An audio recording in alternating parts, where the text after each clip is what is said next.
At Tap the Potential, we've been surveying entrepreneurs, and after surveying over 200, I think it was 225 entrepreneurs during the height of COVID, one of the most interesting findings that came out of it is that those entrepreneurs who had the lowest risk for burnout had almost double the number of systems in their business than those entrepreneurs who were exhibiting multiple symptoms of burnout, 9 to 12 symptoms of burnout.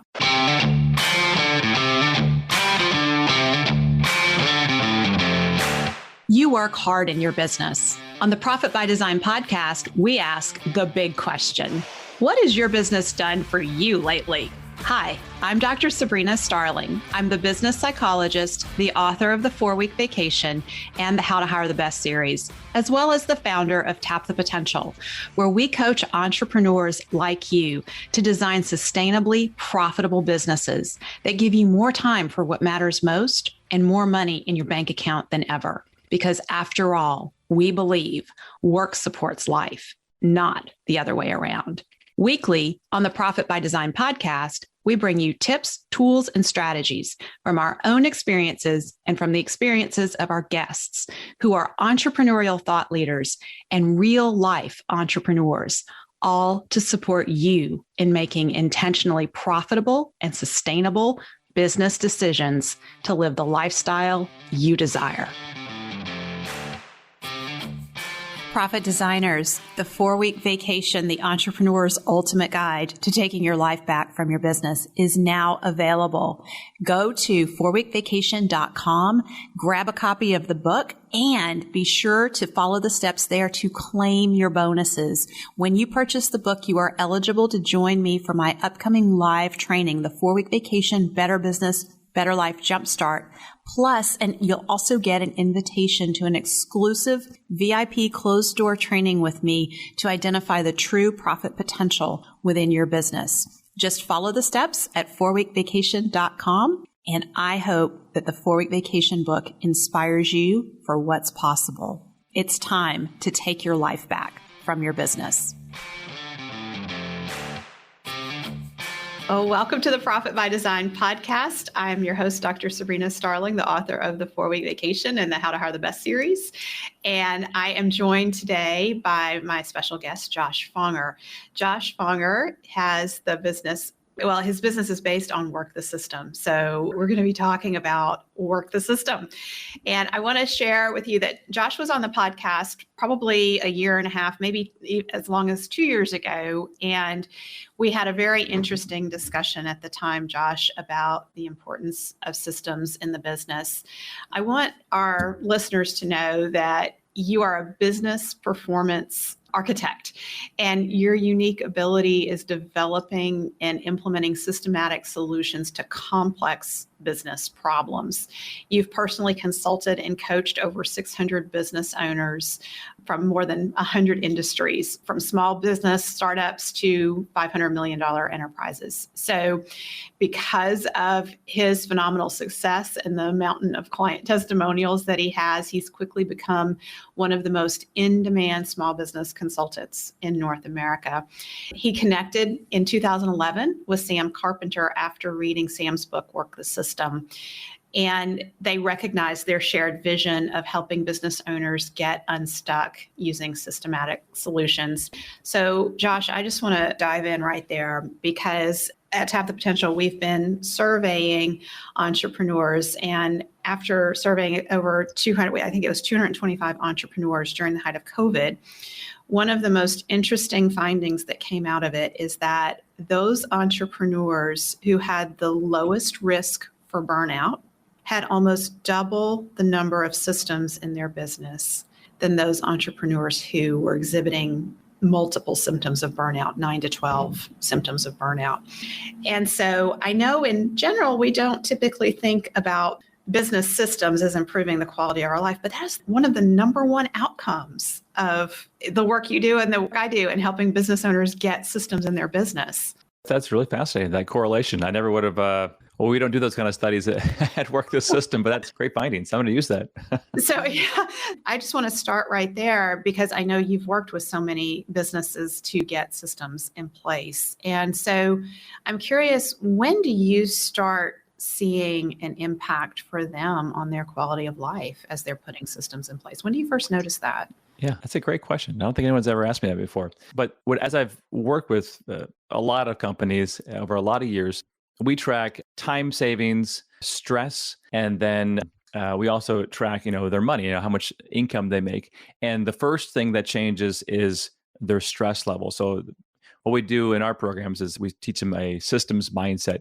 So a new way to see your world. So the first thing is if they see their world differently, they actually see that instead of the world happening to them, they actually can have a perspective where they're outside and slightly elevated, looking down on the systems of their business and their life. And we help them separate those pieces. Once they have this new perspective, they immediately have a sense of relief because they know they can break apart those pieces.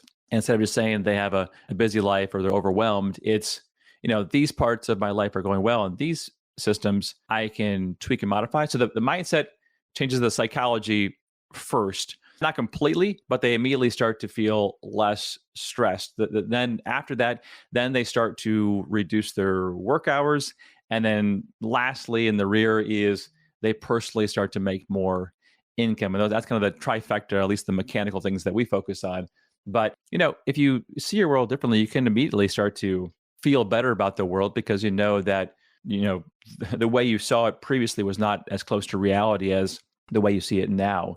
And so I guess the stress can go down quickly and then continue to go down as you said, get your systems in order and actually document them. So as a psychologist, I am fascinated by the distinction that you drew that when we feel overwhelmed and stressed, we have that mindset that things are happening to us. And it's that sense of this is out of my control. And so you're shifting the perspective and saying, let's step back and let's look at what you have control over. And as soon as we move into that place where we feel like we have some control over things, that's where stress levels start to drop.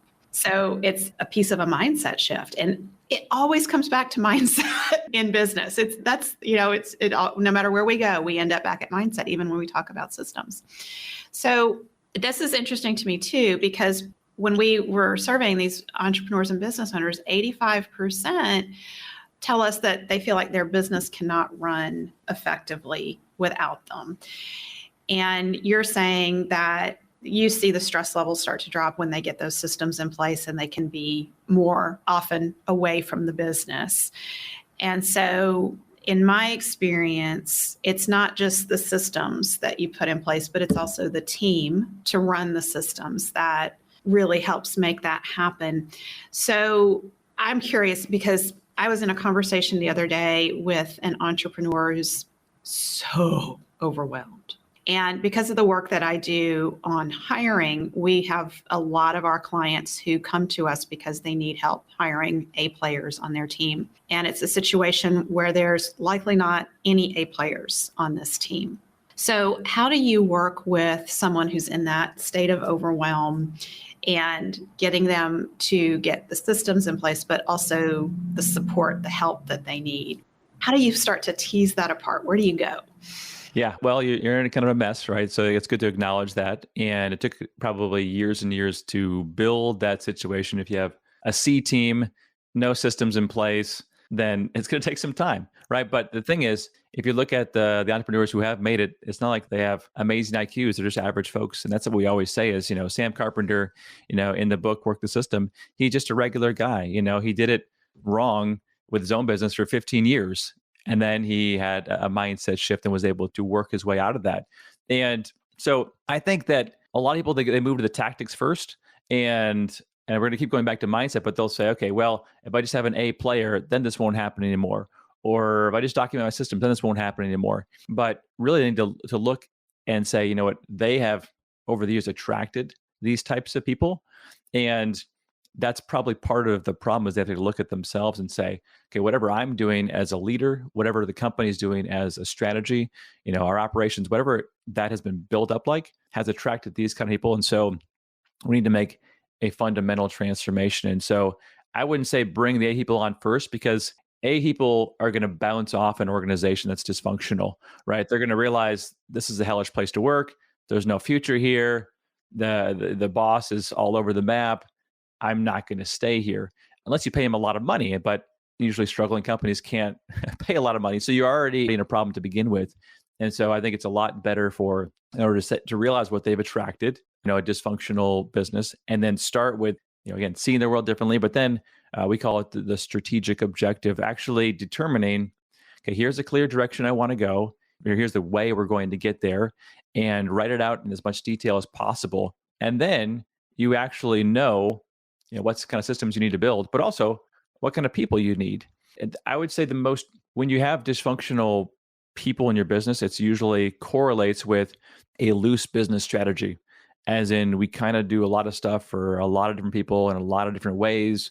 And therefore, it's kind of a mess, right? And so you have to tighten up that strategy, tighten up your leadership, and then you're going to find the A people actually want to work there. They believe in the vision.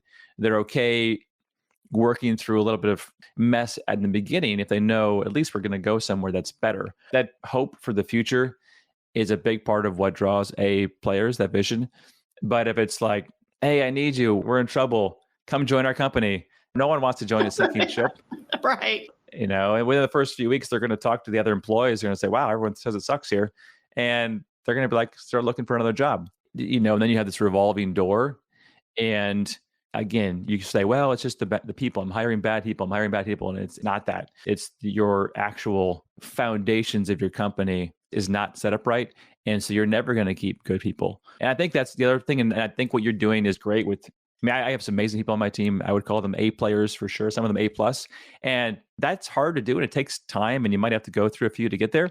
But if your company strategically is set up where only A people can be effective here, and if we don't have A people, we're screwed. If that's the way your company's set up, then you're always going to be in trouble, because it's a much better strategy to say, hey, if we have average people who want to do good work come here, they're going to do great. And of course, we want to build them and have the best ever. But if our company is built upon needing the best of the best every single time, we've just made it very difficult to scale. And we're always at the mercy of the next time one of our key employees gets sick or leaves or moves or whatever that might. And that happens, right? That's going to happen. That's reality. And you have to, a big part of our business model, what we do is that you have to deal with cold, hard, mechanical reality, and people come and go, and the systems stay. And so make sure you build it for average people. Don't build it for, A plus people.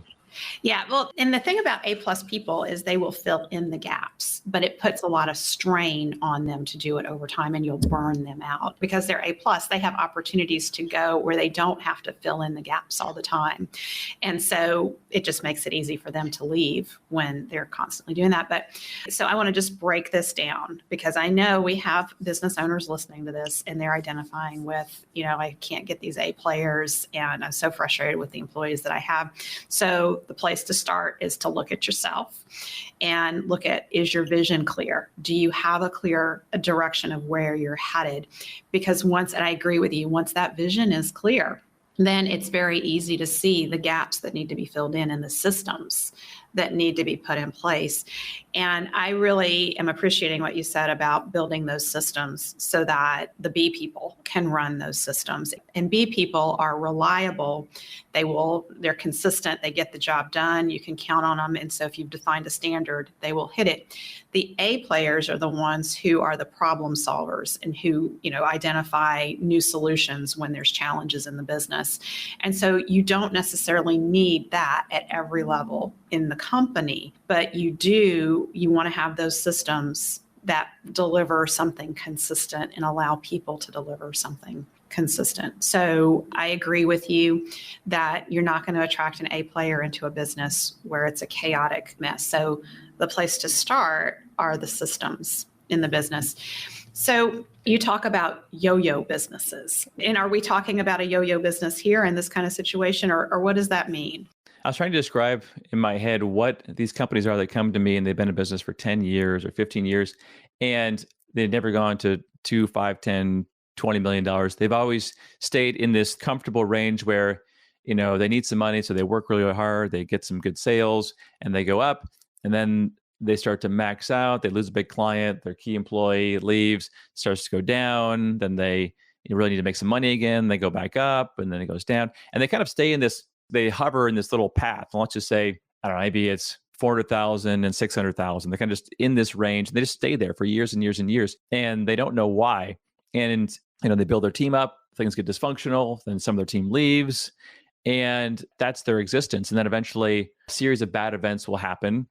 They'll get sick, lose a big client, machine breaks, whatever it might be, and they'll go out of business, right? So that's what happens to most companies. They go out of business. And they've been attached to this yo-yo string, just going up and down for so many years. And I'm saying you can cut the string. You can do things differently, but it means that it can't depend on you anymore.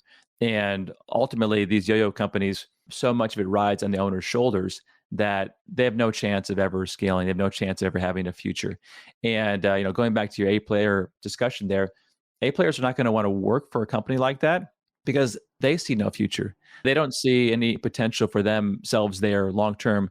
So they might work there for a while just to look for their next better opportunity, but they're not going to stay long-term because they know you're not building anything great. You're just trying to exist. You're just trying to pay your bills. The company has to have a bigger purpose beyond just, we needed to make enough money for the owner to buy his house and his boat, whatever that might be. And so we really try to think beyond that. And that's where, the mindset, the strategic objective, we have general operating principles. We try to build these infrastructure documents so that, like a magnet, they're going to repel at increasing intensity the wrong people, the wrong customers, the wrong clients, the wrong vendors. They're going to slowly and then quickly repel them. And they're going to likewise slowly and then quickly attract the right customers, the right vendors, the right employees. But you have to put that, call it that magnet into your business. And the magnet can't just be you by yourself, because you by yourself are not scalable, and you by yourself can't be infused into every part of the business unless the company is going to stay at 3 employees. But if it's going to go beyond that, you're going to have to put those things down in writing in a way that can be multiplied beyond yourself. And I think that's where the people, they miss it because they think, they believe it, they get it, they want to do it, and then they go in circles trying to be that magnet, but they can't scale themselves. Yeah, I love how you describe that kind of, and it's really overall, it's a plateau of the business, but from year to year, it's kind of this up and down with the revenue. And it's a sign of the business being overly dependent on the owner. And what's fascinating to me is just where we are with so many business owners approaching retirement, either now or in the coming years, and looking at, I would really like to sell my business, or part of the retirement plan is to sell the business, but the business can't be sold. And the systems are the intangible assets of a business. If your business relies on you, you don't have anything to sell. And so every system that you put in place is adding value to the business. So Josh, one of the other interesting research findings that I want to share with you is that we looked at what systems these entrepreneurs have in place in their business and what systems tend to be missing. And the biggest gap in small business are the systems in relation to hiring, onboarding, and retention or team development. And the specific statistics are that 89% lack a system for attracting top performing team members, 70% lack a system for onboarding new hires, and 81% are lacking a system for retaining top performing team members. So I would really love to know, from the work that you're doing with business owners, when are you working with them to get these kinds of systems in place? And what are some examples from the work that you've done of systems that are put in place to support this? Yeah, so this is towards the end of when we work with a client, believe it or not. So our typical program is 17 modules. I think this is module 14, right? So we want to make sure that they actually have this mindset, this strategy, these general operating principles, and these procedures infused into all the core aspects of the business first, kind of how they do their core product delivery, how do they attract their standard clientele. And then we focus on what we call people systems. And so, like you said, how you're going to attract them, how you're going to kind of screen them, hire them, train them, keep them happy. And there's this whole life cycle, and people think of the customer's life cycle, but there's an employee life cycle, and you want to think about it the same way. And so what we do is we break it out from first contact all the way till end of relationship, and then we break it up into pieces. And you're not going to fix all the pieces at once. And so what we do with our clients, because they come in all different places, is we say, what piece are you working on right now? Are you trying to recruit someone right now, or are you trying to keep that employee that's been here 3 years? So kind of what are you currently trying to address? And let's build the systems associated with that to keep that employee engaged or to find that new employee. And then, our philosophy is to build out the particular people systems as the situation dictates, right? So you can use it immediately. And so probably the clearest example I have was a sales organization in Provo, Utah I was working with, and they had a 200% turnover rate, which meant so for every position, they had to hire twice for that position per year. So it was like revolving door. And this is more of a sales organization. But that was really bad. And so they were spending a ton of money on ads to find people. They're just putting any warm body possible in the seat. And so we, again, like I'm saying, and I don't know the details of every single thing that they wrote, but it was, go through each of these steps. And in their case, the big problem they had is they had no training plan once the person was brought on board. It was a train by osmosis. And so the person typically failed. And so once they actually went through and wrote down, here is how you do every single aspect on day one, on week one, on month one, on quarter one, and they wrote out that training plan in detail, then all of a sudden the customer, the new employee had a chance of success, especially in sales, as opposed to sink or swim, good luck. Here's a couple of recordings of people who've been successful and we'll see what happens. Well, you already know what's going to happen. It's not going to go very well. So I think that's a big one. And a big philosophy for us is that your hiring system already exists. Like you already have a hiring system. It just has never been thought through. Like you've never taken the time to look at it and how to improve it. Like you've hired people before. That's your hiring system. It's probably not very pretty. And so what you want to do is realize it already exists and don't overwhelm yourself by saying, okay, now I need an employee handbook. I need to, give out benefits. There's a million things you could do, and they're good things, but just start with what is, killing your business right now. Start with that particular piece, get that piece right, and then, file it away and then move on to the next piece. And over, 6 months, a year of really focusing on this, you'll have the pieces, but don't overwhelm yourself, is I think would be the key thing. The philosophy, in our case, building a business on the WTS method is that it's a lifelong strategy. It's not we're going to cram this down our business the next 3 months, because maybe entrepreneurs are good with change. Of course they are, but employees typically aren't good with change. And so you're going to have to bring them along with you during the change.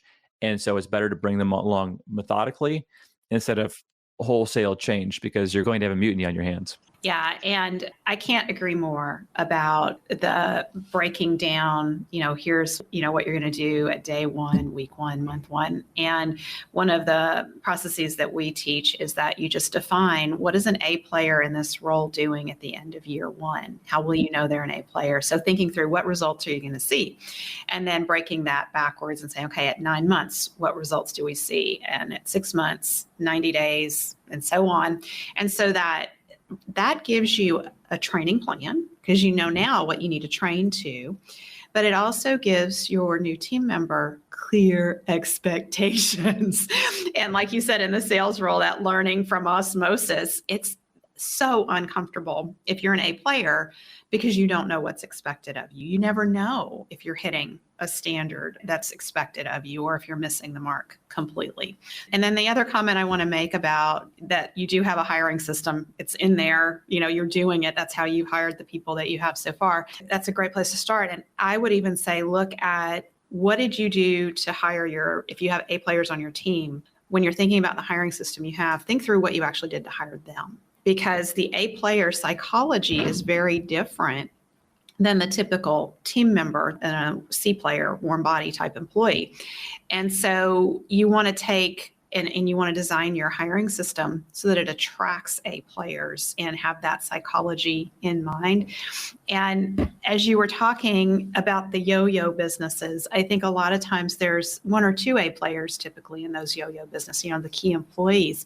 But then we have a lot of employees that are not A players. And so even as you're working to improve that business and put more systems in place to take it off the owner's shoulders, there needs to be thought given to what are the policies and procedures that we're putting in place? Are they supportive of the A player psychology, or are they designed to address the problems from the most difficult and challenging team members? And so one of the areas, I'm curious if you see this too, Josh, is a business owner will spend a lot of time putting systems in place to address the problems from the worst team members.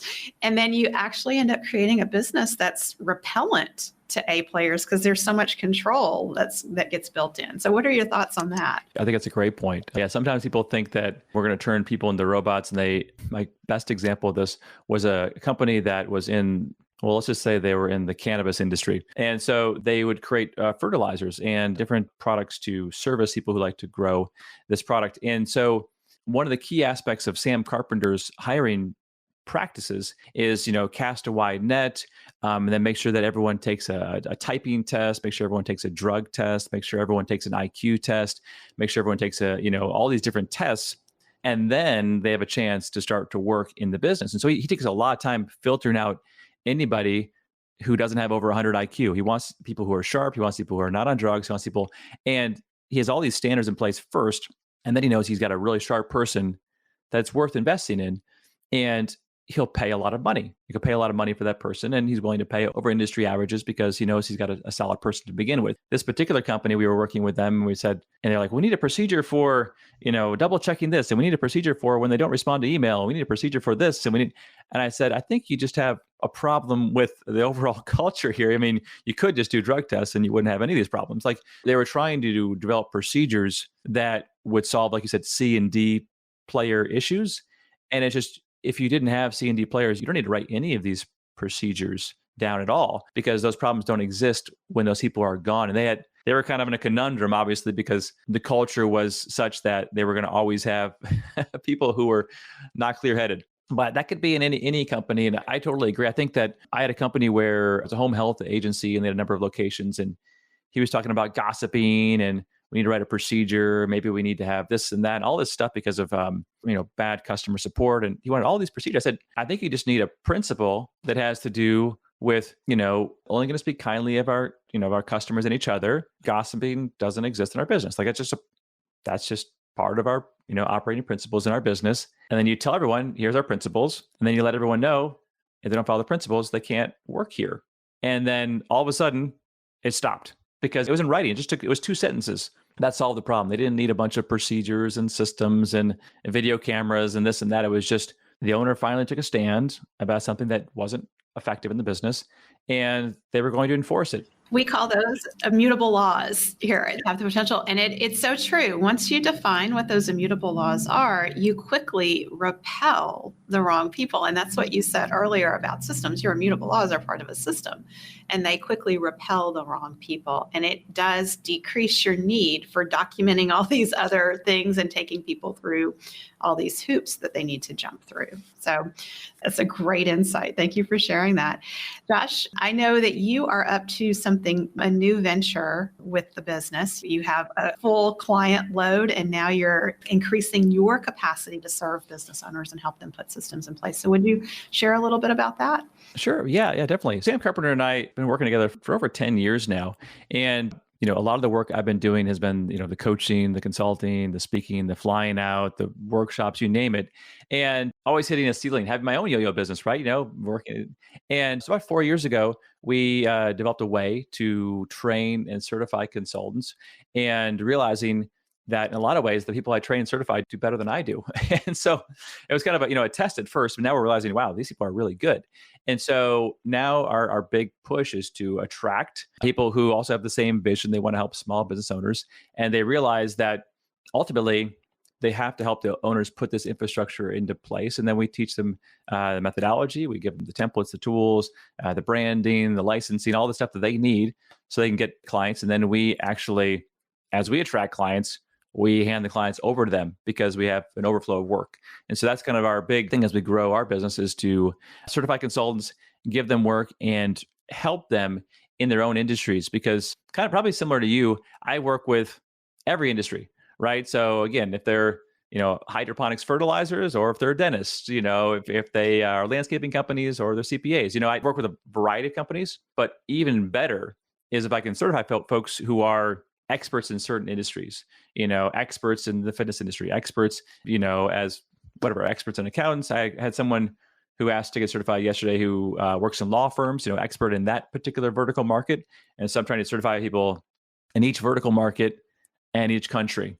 And so that's kind of what we're trying to work on right now. I love that. And, as we were talking, there's so much need in these businesses for getting systems in place. There's millions of businesses out there, and the biggest gaps that are impacting quality of life for entrepreneurs are systems. So it's really important work that you're doing. And I love that you're taking it into the verticals and creating industry experts. That's going to serve well. So Josh, how can people get in contact with you? Yeah. So, well, there's two ways. I would say, if you want to talk to me and get help and find out about some of the latest programs that we're offering about getting certified, WTS Consultants is what we are. And so we have a website called WTS Enterprises. It's actually a new site. So WTSenterprises.com. But if you want to reach the, if you're on video here, the author, Sam Carpenter, right there, he has a website called workthesystem.com where he shares his latest news, what he's up to, his systems mindset thinking. He blogs about how to think differently about business, and nothing for sale there. So workthesystem.com or WTSenterprises.com.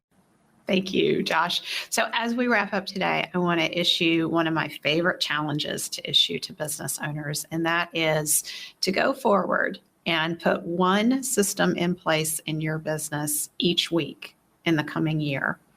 Because by this time next year, you will have 52 more systems in your business than you have today.